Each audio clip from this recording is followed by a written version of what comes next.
Welcome to Rebecca Sounds Reveille. What a show have I got for you today, because I'm going to take you back a little bit. In fact, without wanting to disclose my age, I'm going to tell you that this is taking me back to my childhood. And you know what? This is even going to take you back to your childhood, because some of the stuff that you might be thinking about that I will share with you in a minute will appear in your household every year. In fact, the guest with me today has been, well, he's been in The Toy with Richard Pryor, and every year he reaches millions of households at Christmas time in A Christmas Story. Yes, he is known as Flick. That is his character, and you know what? I've got to tell you, if you're not even sure with what some of the characters' names are, you might be familiar with their mannerisms. How about the kid who stuck his tongue to the pole? Okay, so that's just a little bit about those two films. But there's more that my guest has done. Yes, he has. He has an extensive background in acting and much more. In fact, you're going to find that some of the things that he's even currently doing are absolutely fascinating. And I'm going to let him share some of the things that he's done on his journey since his childhood acting career. In fact, we'll even talk a little bit about baseball trading. Or baseball trading cards. And I don't know if you even remember some of those things with that little stick of gum. We keep talking about things sticking, don't we? Sticking to poles. Anyway, without any further ado, my guest today is actor Scott Schwartz. Welcome to the show. Thank you, Rebecca. I am absolutely excited that you are here, because I've had you in my home year after year after year, and I have seen you in so many different films and things that you've been doing, and I've grown up with you, and this is an honor and a privilege to have you here today. I'm really excited. Tell me how you started, and how did you get into childhood acting to begin with? I was going to a film club with my dad. We lived in New Jersey, and every Saturday we would go into this film club, and after being there a couple of years, one of the guys that was also a member came over to me and he said, you know, you're very outgoing, and I'm going to produce a commercial for Yoo-Hoo chocolate drink, and I think you'd be great at it, and we're going to shoot it in Miami Beach, and you get a trip down there for a couple days. And it was like, okay, sounded like fun. I always liked movies and TV stuff anyway.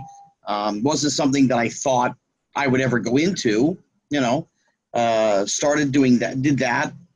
And afterwards he was like, you're great, you got to keep going. So then I met a casting director. She got me to agents, and the fun and game started. How interesting is that? I mean, and how were your parents? I mean, were they kind of skeptical, or did they think, okay, man, this is really awesome, let's rock and roll with this? The guy that started us off, that started me off, he was, sort of a friend from the club. So it wasn't really a thing where you're going, well, is this guy for real? Is this going to amount to anything? So, talked to my dad, and it was like, okay, you're going to, Scotty wants to do this, great, let's go do it. And it was fun from the beginning, and then shooting commercials, and then off-Broadway, Broadway, it was always fun for me, so nobody had to push me to do it. How neat is this? I say it this way. We all had Sony Walkmans as kids. And my Sony Walkman was filled with different things than anybody else's. Because, I was, an 80s baby. So, you could say, oh, it was disco or it was rock or whatever. Whereas my Walkman, I recorded movies. So I had History of the World, Blazing Saddles, Abbott and Costello Meet Frankenstein, Airplane, The Jolson Story, which was about Al Jolson, a musical. I had Yankee Doodle Dandy. And any given day, I'd listen to anything. So I was already, sort of consumed with the entertainment industry, even though I wasn't even a part of it. And then once I became a part of it in the commercials, it just was very smooth. Interesting. So let me ask you. So going from commercials and then into film and then to theater, it's very different doing all of those three. It was pretty smooth for you, though. More or less, you know. I mean, I did a lot of commercials. It's dialogue, and you say exactly what's on the paper. Okay, fine. Then I did off-Broadway, same thing. Broadway, same thing. Then going into film, I was fortunate enough to be with two guys who read a script once, kind of knew what the scenes were, and then said whatever they wanted. I love it. So the script supervisor has to keep notes because you want to make sure all the dialogue matches in all the different shots. And Richard Pryor and Jackie Gleason drove her bananas, because, they would literally be going to a take and going, okay, this is what you said last time. Please do the same thing. So for me, the very beginnings of it, the first day of shooting, threw me for a complete loop. I had no idea what the hell I was doing. And then once I sort of caught on, Richard Pryor talked to me, and kind of gave me some pointers. He was my guru, my mentor. It made it a lot easier to then do film. And then I did TV episodics, and, that was like nothing compared to the 4 months I spent with Gleason and Pryor. Even Christmas Story, in the script, Flick only has 16 lines. That's all that's actually written in the script. And like the tongue on the flagpole scene, all the script says is Flick sticks tongue to pole. That's it. That's all that's there. There's no dialogue. And that is something that has stuck with Americans. I mean, anybody who's ever seen the film, that sticks. Period. Yeah. Having a experienced director in Bob Clark, he knew I could do anything because he saw the toy already. So he knew I could handle myself with Pryor and Gleason and timing, kind of comedy stuff. And he was just like, listen, just run with it. Whatever you do, let's see what you do. If I like it, I like it. If I don't, I don't. And we did different versions of what the final outcome is, but it was more or less stuff that I had just come up with right there. How fun.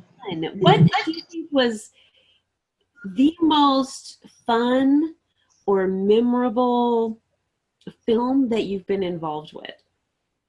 Oh, there's two ways to put that. You say memorable. Christmas Story is the iconic film. It's the film everybody loves, or most people love anyway. Whereas for me personally, for different reasons, the toy, because I got to have that time, the 4 months with Richard Pryor, Jackie Gleason, Ned Beatty, Richard Donner, Ray Stark, some icons and legends of film. And then doing the other big film I did at the time called Kidco, which I was the star, the lead. I'm in 98% of the film. It truly gave me an overall sense of confidence that I came off of doing the toy. And when I started doing Kidco, I basically turned into Godzilla because I was just doing everything. Literally, there wasn't anything that I wasn't doing outside of directing, setting up shots, being prepared, knowing everybody's dialogue. Okay, let's go move it along. We got to get done here. The producers thought I was crazy. David Niven Jr. and Frankie Blondes were our producers. Multiple decades of experience. I did one movie. And I'm like, okay, let's do this. They're like, okay. So for me personally, as an experience, that one stands kind of on its own for that reason, and the toy for its other reasons. Christmas Story is like the third one. Everybody says, oh my God, didn't you have so much fun? And I'm like, no. Because it's 25 degrees below zero. Oh, yes. We shot in Canada, so any given day it was 22 below, 23 below, 25 below. We're shooting out there for 11 and a half, 12 and a half hours, shooting the scene Uh-huh. That's not fun, you I know? think a lot of people don't realize how long one scene is or how long an actor is on the set on any given day. Yeah. And they're long days. Oh, they're extremely long days. That I was always explained for every page of dialogue, every page of the script is 1 day of shooting. Mm-hmm. So if you have a 95-page script, you're going to shoot for 95 days. Well, that makes That's sense. that's the way that they break it down. Mm-hmm.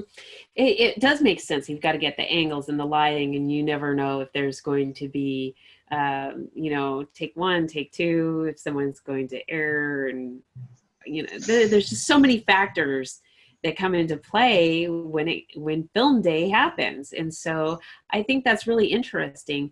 So I want to talk too about you've got this baseball trading experience going, and I wanted to share a little bit about that too, because a lot of times we tend to look at the stars and we forget that they have hobbies and personal lives and a lot of other talents outside of their acting career, and you do.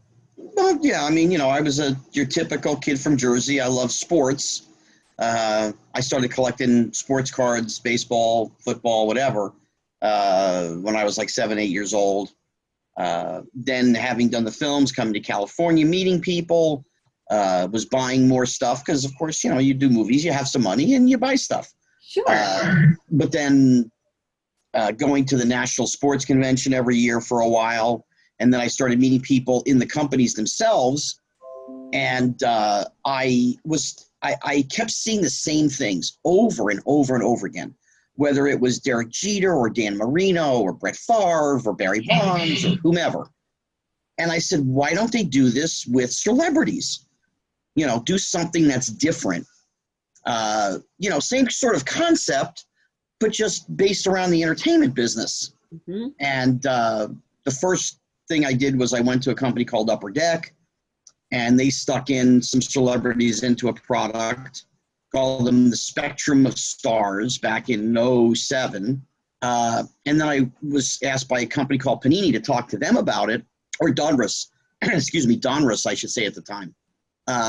And I proposed a line of just cards, the whole thing being entertainers, celebrities, and they'll do autographs and pieces of their shirts and relics and all that.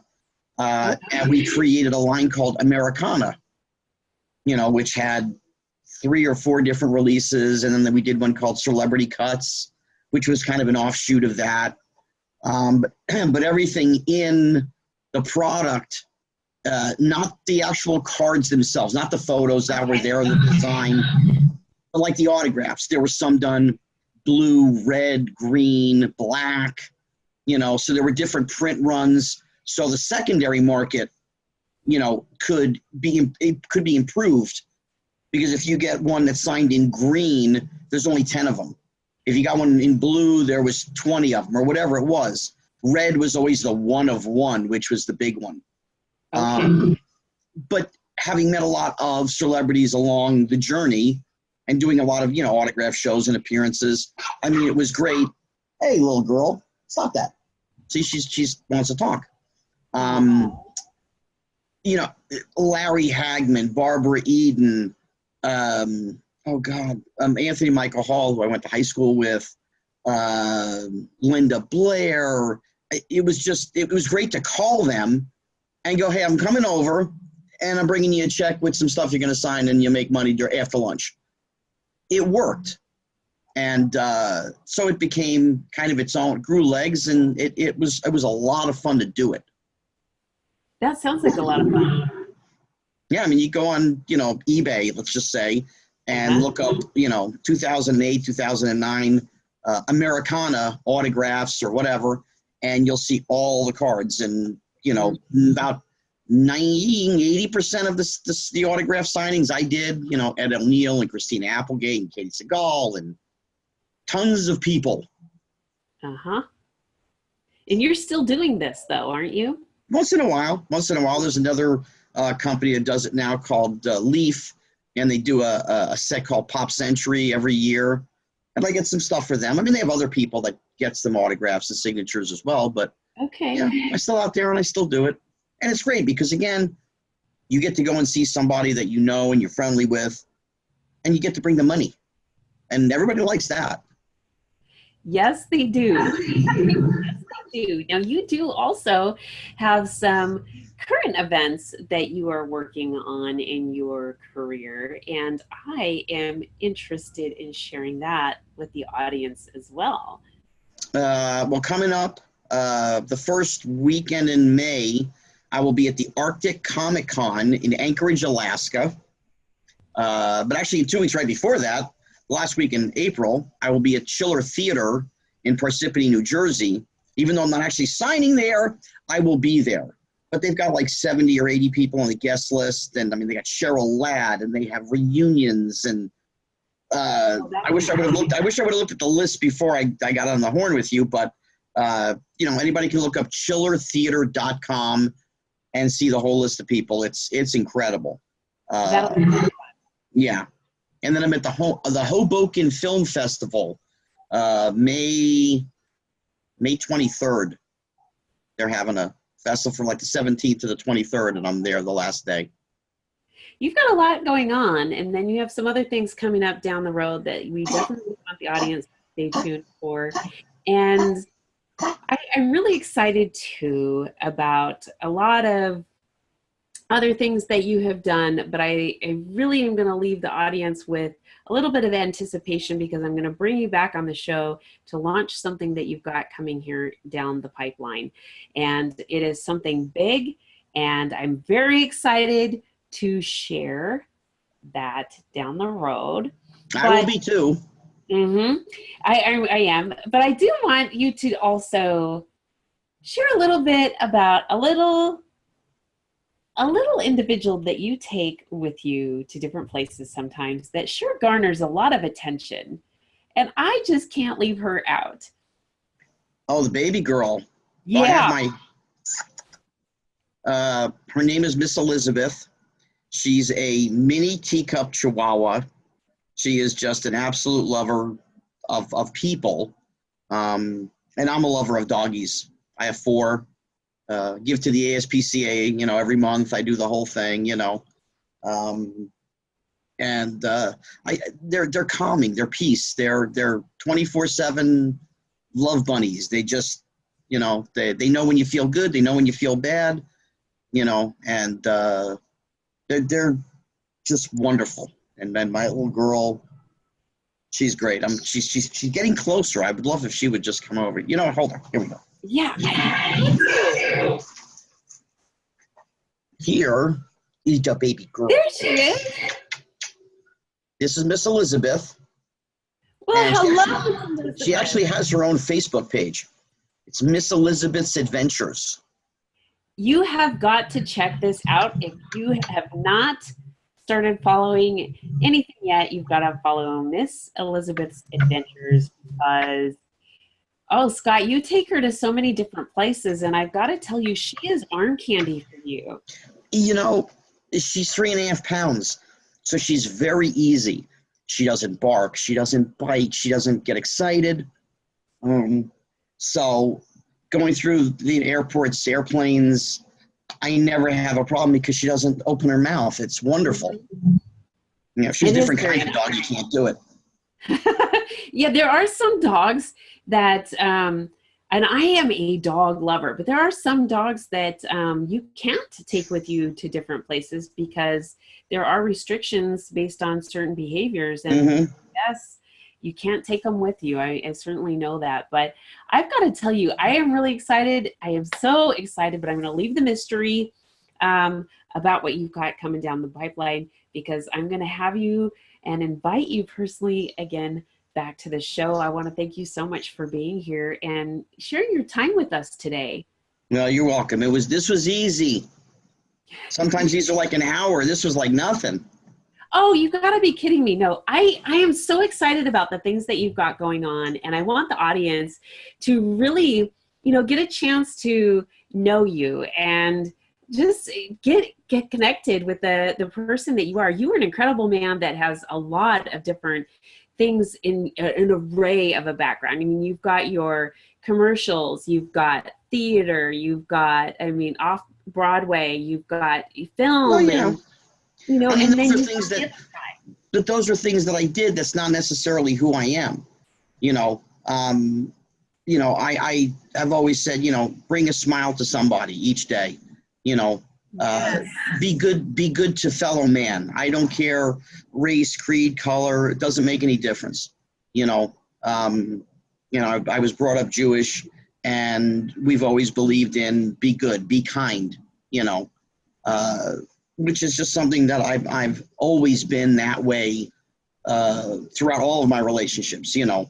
When I say like Richard Pryor is my family, I just don't say that and it's just like, yeah, whatever. No, Right. he was, the black dad I never had.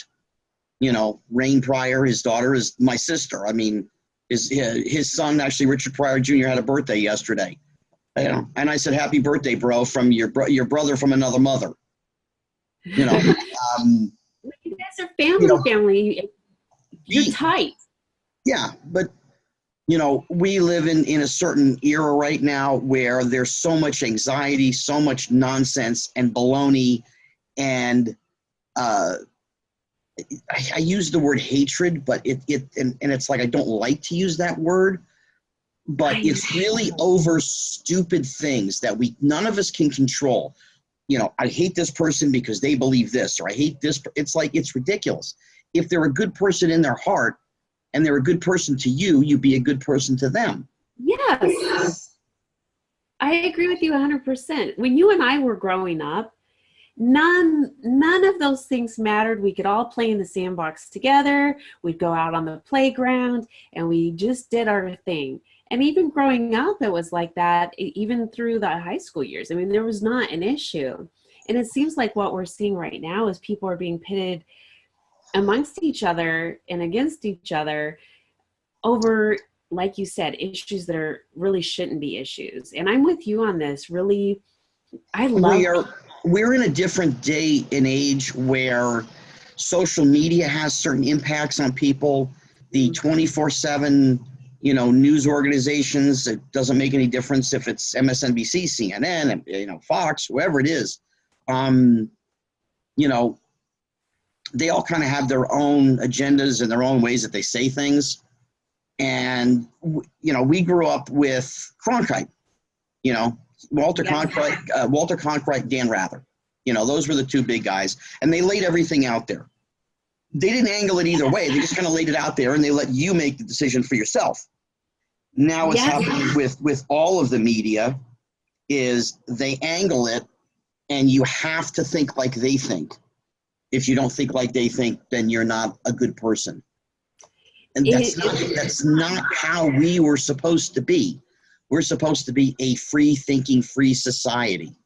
You make up your own mind. Tell me, okay, A happened, B happened, C happened. You leave it at that. Let people think what they want to think and come to their own conclusions. Instead, now it's, oh, this happened because of this and because of that, and we're not sure of this. And they're like, wait a minute. This person just said this. I just heard them say this. Now, why did you change what they just said? A lot of that's happening, and it's not good for society. It really isn't as a whole. There are things that have happened in the last, 15 years, that has changed show business, Hollywood, however you want to put it. Reality television became the thing. And it's like those people really aren't stars. They are PR manufactured celebrities. They have no talent other than being themselves. Right. You're never going to see a reality star getting an Academy Award for Best Supporting Actor. It's not going to happen. That's a good point. And the more money you make is the more you're seen, because you can pay another PR person another $5,000 or $10,000 a month to get me on every single website that exists of nonsense. We have lost the vision that we had of being a appreciative society of things that we have. You know, I mean, there are people that are elected officials, and they're saying things, and I sit here and I put my hand in my lap so many times, and I want to explode, and I just don't do it because, you know, I don't feel at the moment as if no matter what I say, I'm going to be wrong in some people's eyes.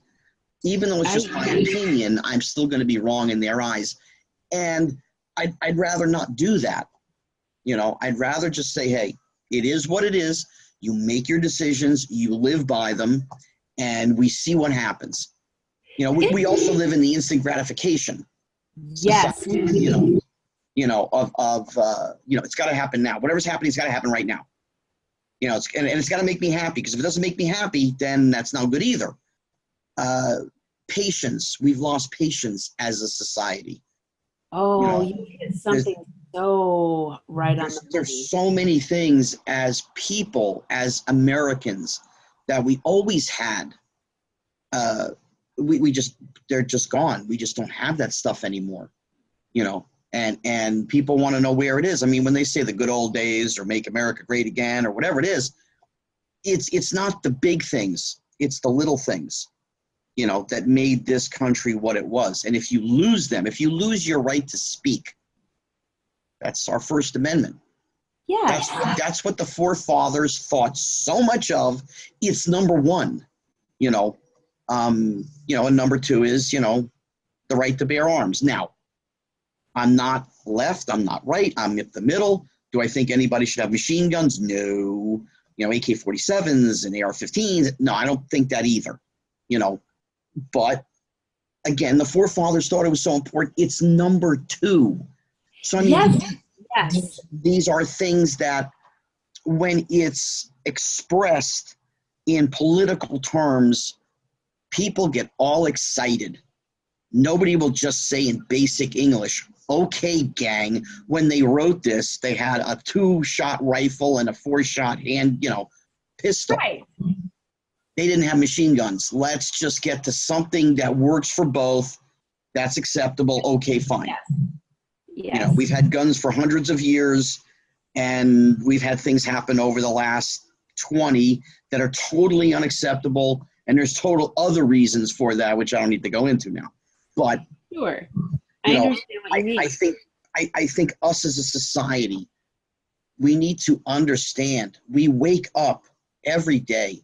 If we can walk and talk and eat and drive and, you know, go to school if you're, you know, still in school, accept those things and love those things, because tomorrow is not a given.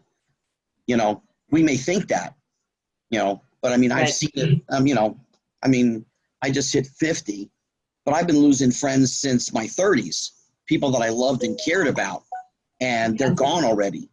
And you've seen a lot of that in the entertainment industry with a number of different things over the course of the years. We see it in life. I mean, again, the entertainment industry is one thing. Yes, you know, Richard Pryor and Jackie Gleason and Wilfred Hyde-White from The Toy, and, you know, Bob Clark, the director of Christmas Story, and Darren McGavin from Christmas Story. They're gone. These are people I worked with that I cared for. But then there are people that nobody knows except my friends and family or whatever, that they're gone. You know, Corey Haim wasn't even 38 when he passed. He was my little brother. He wasn't really my little brother, but I knew him for 20 years. Okay, well, let's stop right there, though, because you were just talking about those that are not immediate family, though, outside being part of your family, and you were so close to them that you even helped with memorabilia in reference to him, in helping with that in support of the family. When Corey Haim passed away, they didn't have money really for what they needed to do. They were his mom and he were living in LA. He was from Toronto. You know, the other members of the family were up there, so it was flying the body up there, you know, doing that thing, and then the funeral home and all of the things you need to do for all of that. And the cost was tremendous. It was like $20,000. And having done eBay and memorabilia sales and all that, I took most everything from his mom, with her acceptance, of course.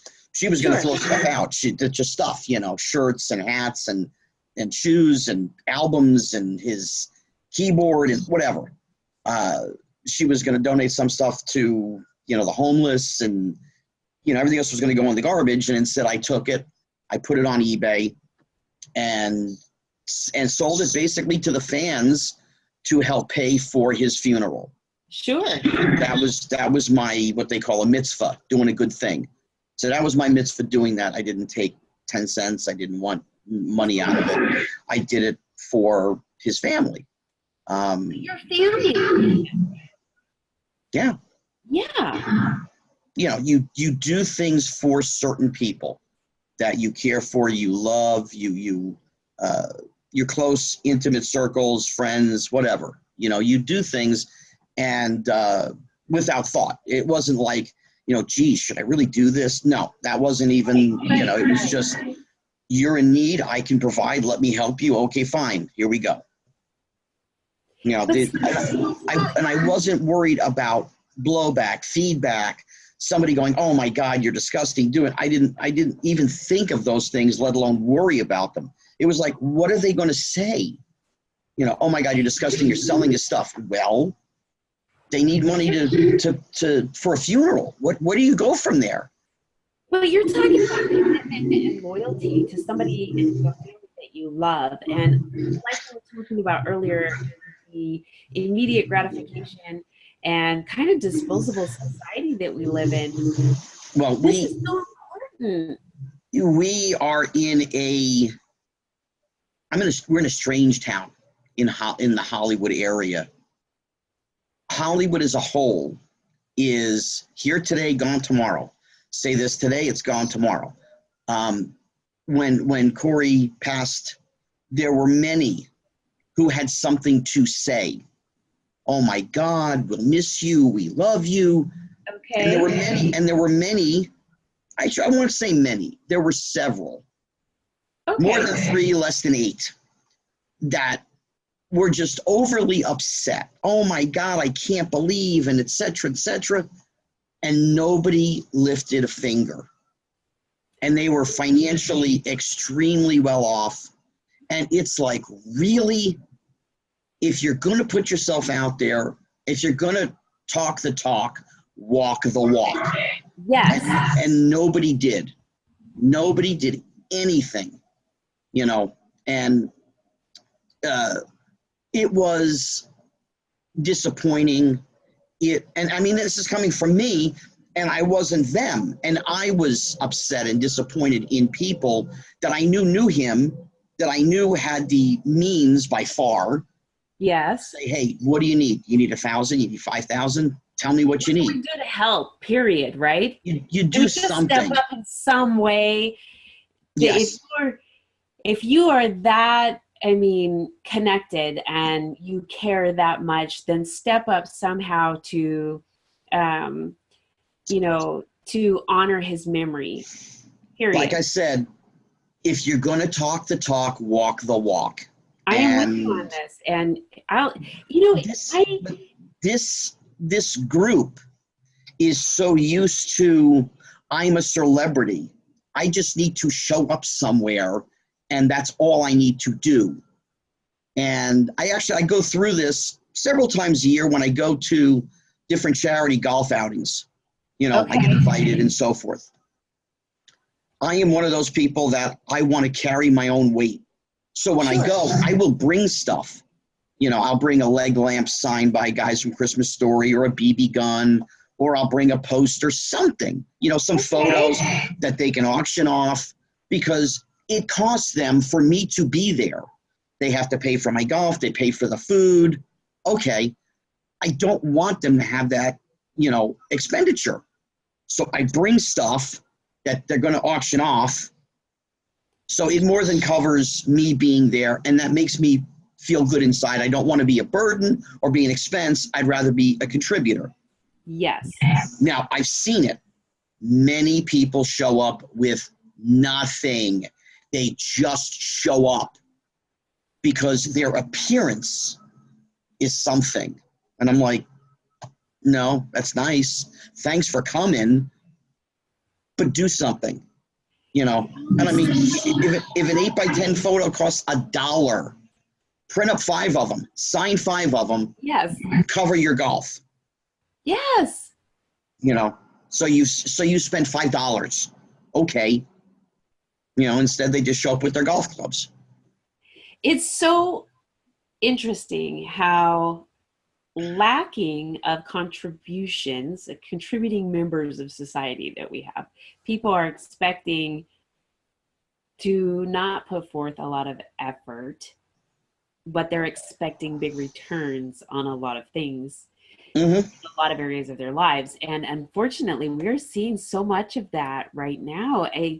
It's kind of scary in some respects because, I don't know, you and I were both brought up that way. Like if you were invited to a party, you bring something. Of course. I mean, it's just... You're going to a party? Okay. Do you have dessert? Can I bring a chocolate mousse pie? Oh, no, you got dessert covered. Okay. Do you want me to stop and get some egg rolls? I mean, something. Yes. You know, I was never a big drinker ever. So it's like people say, oh, well, pick up a wine. And I'm like, okay, now I'm stuck because I wouldn't know a good wine from a bad wine other than some are $10 a bottle and some are $30 a bottle. That would be I wouldn't know. We live in a scary place because a lot of people want a lot of things for nothing. They don't want to give. They don't want to do anything. They don't want to work for what they get. You know, I mean, it's the free things, the free stuff. It's like, you know, I've put in 42 years, you know, as an actor. It's like if I show up someplace, I still do my job. You know, I'm prepared. And I've seen other people that show up and they're not prepared. You know, it doesn't, and I don't want to say it the wrong way, does it command a certain amount of respect? Maybe a little. I understand. But it certainly doesn't mean that the guy that's done, you know, one commercial and he works as a waiter and he gets on a set with me and he's disrespectful, you know, that doesn't work for me. You know, I'm gonna share an experience I had. I won't say who the person was. It was a rapper. Okay. It was a rapper. And we were in Utah doing a film and he was going to be there for one whole day. Just one day of shooting. The first thing, which was hysterical, is it's 2 hours from Los Angeles to Salt Lake City. Okay. He had to fly first class. Now, Burbank to Salt Lake City, there was no first class on American. So he actually had to be chauffeured, couldn't drive his own car now, had to be chauffeured to LAX to catch the first class to Salt Lake City. Okay. He was supposed to be on the set at 10:30 in the morning. From what I understand, he got in at like 7 o'clock the night before. And of course, then he went out to dinner and then he went out and partied and he went to the club and then he did the spiel. And my call time was 8 o'clock. I'm on time. Everything's fine. We get our things done.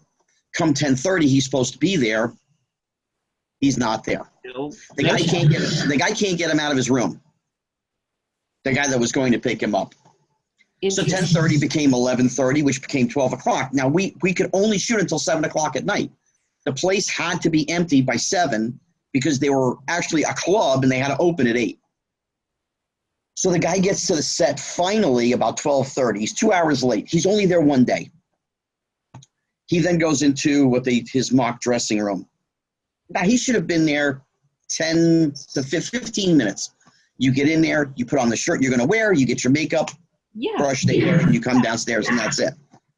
15 minutes turns into 30 minutes, turns into 45 minutes. We're at almost an hour. So now it's almost 1:30 in the afternoon, and we're sitting there, and we can't do anything. It's his stuff. We've shot everything else, and I'm only an actor now. The producer-director guy, it's his first movie. And I sat there, and I said, do you want me to fix this? Because he couldn't say anything. He didn't know what to do. I understand. Okay, I'm following here. And he goes, and he looks at me and he goes, well, what are you going to do? I said, I'll take care of this. Don't worry about it. And I went upstairs and I knocked on the guy's door and I said, what's the problem? Oh, he's on the phone. No, you tell your client to hang up the phone and get his ass into the makeup and get his ass to the stage because he's now almost 2 hours late.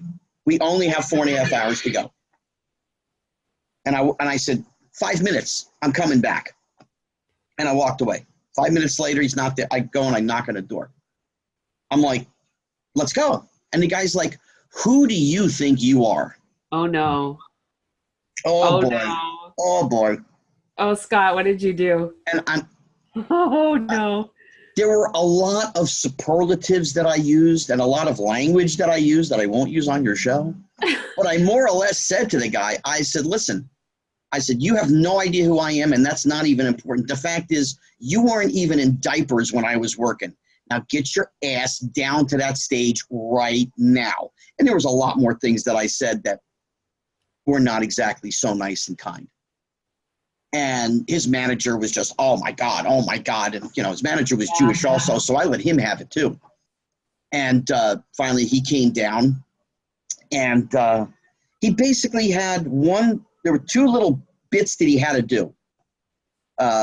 One was like telling a joke, and the other one was just like telling a little story. He couldn't think of a joke. He's a rapper. Okay. He's not a comedian, but now he's a person. He's probably mid-30s. At the time, he was probably mid-30s, and I'm going, a joke. Any joke, dude. Didn't you know you were coming here and doing this, and all you got to do is have a 45-second joke? So then this became a hassle. And then he had to do a story thing, and, it was like a story about being at the Playboy Mansion, and it was just like, I'm like, really? This is the best thing you can come up with? Right. I had a 2-hour flight in first class, dude. This is it? So we got done shooting, and literally we were right up against it, And we literally stopped shooting at like 6:40, and the whole crew, everything had to be broken down, packed up. We had 20 minutes. And he just went up to his dressing room and said, just let me know when the driver is here for me. And I was just like, oh my God. I'm like, dude, really? Pick up something, put it out in the parking lot, grab a sandbag, grab a light, grab something, a flag, a stick, do something. Yeah. Help out, because you created this to begin with. And, the being late. And he just did nothing, and I let him have it at the end. I said, you are just the most disrespectful, disorganized, stupid human being I've ever met in my life. You had one day to be here. 10:30 a.m. call time, not 6 a.m. How can you not only be late, but then be disrespectful to everybody else who's here, who didn't fly first class, who didn't have, have whatever career you have and whatever. I'd never heard of the guy before, and, I know who he is, but, it's like whatever. Just stupid things the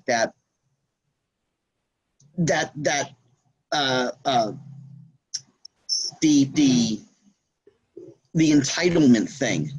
It's this age of entitlement that the younger generation seems to have. No, let me rephrase that. No, they have it that we didn't have. We didn't have iPods and iPads and iPhones and all this crap by the time we were 8 years old. I had an Atari 2600. No, I had an Atari 2600 for like 2 weeks. And my buddy who lived 2 doors down, Brian, he wanted it. And I ended up getting a ColecoVision because I bought it with my own money. I was doing commercials and stuff. And then I ended up getting a Mattel and television because they gave it to me when I was doing the toy. Very So nice. I had those things, but it didn't encompass my whole life. I didn't just sit home and play games. We actually went out and played with our friends. Yeah. Football, baseball, basketball, whatever. We were out on the street in our bicycles, and we didn't come home until it was getting dark. Absolutely. No, video games were fine and dandy, but they were not all consuming. No, yeah, but again, it's the social media, and it's the fact that every kid above the age of like 7 or 8 years old now, they have an iPhone. They have a smartphone, and they're going to sit there and they're going to play their games, and they're going to text their friends, and they're going to, me, personally, if they say, you're going to be president of the United States for a day, give me some of the things that you would do. Nope. Middle school and under, 8th grade and under, no phones. Period. You come in the morning, if you have a phone, it goes in your locker. When you're ready to go home for the day, you go get your phone. No, you don't need to have your phone while you're in math, science, social studies, gym. No. Yeah, that is so It goes true. in your locker. What do you need it for? You know, people say, oh, well, what happens if something happens? Trust me, all the parents will know if something happens, you know. That's true. That's just one of the small things. You know, I mean, I said this to somebody. I said, give me the biggest selling book of all time. And, of course, they go, well, it's the Bible. And I go, yes, I understand that. But the biggest series of books was the Encyclopedia Britannica. We all had one. Because if we needed to look up something, we went and looked in the volume and we found it. Now, sit at a keyboard. I have got to stop you right there, because this is, when you Encyclopedia Britannica, I just have to take us back for a minute, because for anybody that's watching who doesn't know what this is, it's a set of, it's a set of different volumes that is basically what the World Wide Web of Wikipedia is now, that tells you what everything is. And your parents would pay thousands of dollars to get these books to have in your home so that you could be educated. And they're like $1,800. And here's the thing. People are now donating them. Our parents paid thousands for these books to educate us, and they're now being donated to. It was funny. You knew somebody's financial well-being almost by which set they had, because the one set was like, I think it was 8 or 10 volumes. That was the small one, and it would have everything, but the paragraphs would be smaller, and there would be less information about whatever the topic or subject was. Then you had the middle ones, which were like 14.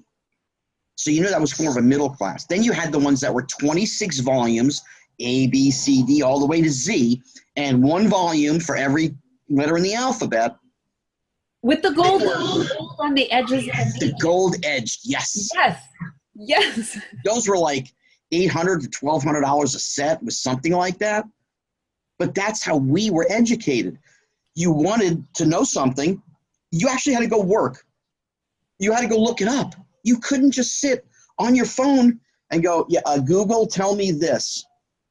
Yes. That is disastrous for the human brain even. You want somebody to have to do something to get the result of the information they want. So they actually becomes invested in it, as opposed to, tell me this. Doesn't work. You're saying something that's so important there, and that is investing in something. And I know that we're coming up pretty close to the top of the hour, so I want to share something really key that you've said with our audience, that is that if you really want to be successful in whatever it is that you're doing, you need to invest in yourself and your time, and be loyal, and pay attention to some of the things that Scott has shared with you today that really will carry you into becoming successful in whatever it is that you want to do. There's a lot of really, really deep things that he has shared with you that our main social context of society is not doing right now. And we've lost a lot of values in that. These are really, really important things. It's kind of like we've got to go back and go over some of the things that we've talked about. Just rewind, because there's so many things that are just pertinent in making everyday life changes to make things better. But one of the biggest things that I think is really, really crucial, and that's investing in ourselves. And I don't think we do that because in society now, because we're going to do it now. Everything is right now. What can I get and when can I go? And that is not really what's going to be beneficial to you. There's also doing things good for others. You know, Yes. not everything is always about you or about me or, you know, that one individual. You know, you do things for the good of man. You do things for the good of animals. You know, we are kinder to our animals over, you know, for the most part, than we are to our neighbors or our common man. You know, we don't give the benefit of the doubt as we used to. Now it's guilty as charged before you're ever charged. You know, oh, somebody said this. Oh, you must have done it. Yeah, that's true. You know, there's nobody who's perfect. I'm not perfect. Nobody's perfect. You know, I've been to jail. No, I've never been to jail. You know, but you know, be kind, understand. You know, not everybody is the same, and that's okay. You know, that's the way we are. We're not all supposed to be the same. You know, we don't have the perfect society. Nobody does. You want the perfect society? Watch Demolition Man with Stallone, and they have the perfect society where nobody smokes and nobody drinks and nobody eats all kinds of foods that we eat. No, they eat Taco Bell. I mean, you know, come on. Understand, because I know we're coming. I know we're coming close to the end. I said it before, though. Tomorrow is not a given. Appreciate today. Tell the people you care about, hello, I love you, whatever it is. You know, because the days that you don't, and then the things that happen, sometimes we wonder why, and maybe we should have. You know, and those are tougher things to kind of have to keep with you, you know, throughout, you know, your life, however long it is. That is true. And I like what you said, though, but bringing all of those different things and allowing people to be different, like you said, because we aren't perfect, brings a lot of balance, and it allows us to see things from different angles. And oh gosh, this has just been so refreshing. I'm so glad that you were here today and that I've had a chance to talk to you yet again. And also, oh my gosh, that the audience has had an opportunity to get to know you a little bit too. And still, drum roll too, you've got some things coming down the pipeline, and I'm super excited about that as well. And mum's the word for a while, but thank you so much for being here with me. And thank you. You are wonderful.